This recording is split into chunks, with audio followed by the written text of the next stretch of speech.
Have you ever wished that you could read your client's mind on Excel school? Well, you kind of can if you know what to look for on camera.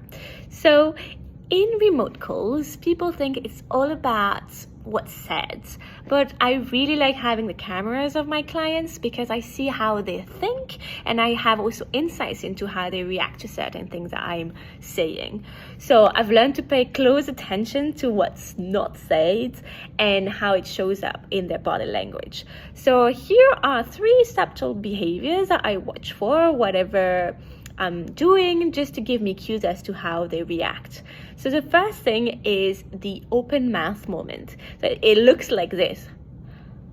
So when someone is opening their mouth, I know it sounds weird, but when someone is opening their mouth slightly, they're really about to speak, but they don't. And that's usually a signal. So when that happens, I just pause and I'm like, okay, is there any questions as well?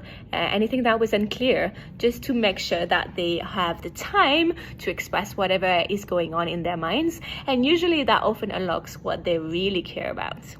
The second thing that I do is to look at if they're leaning forwards on a call or if they're leaning backwards on the call.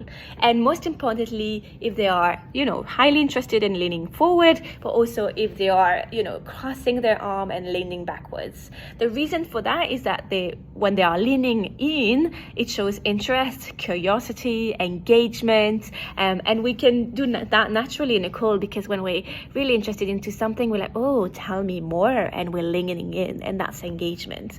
But if I'm sitting back slightly, suddenly maybe my attention is going to something else, but also if I'm crossing my arms, then maybe that's also a micro defensive move, and I'm like, I don't really agree with your idea, but I'm like, okay, I'm just staying there. So maybe they disagree, and that's something that you want to pause on and just ask any questions, anything. Oh, I see you. You can even be like, I see you crossing your arms and leaning back. What's happening there?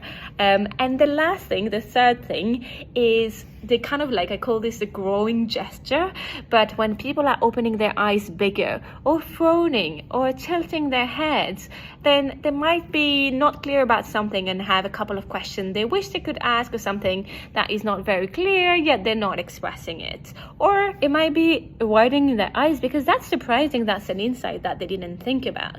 So that's a moment that you can pick on to slow down, just check in and ensure clarity. So those are 3 elements you can do to really understand their behavior and really sense what's happening in the room, because reading a screen and reading the behaviors through a screen is actually a superpower. So what other behaviors do you notice whenever you are in a call? Tell me more in the comments.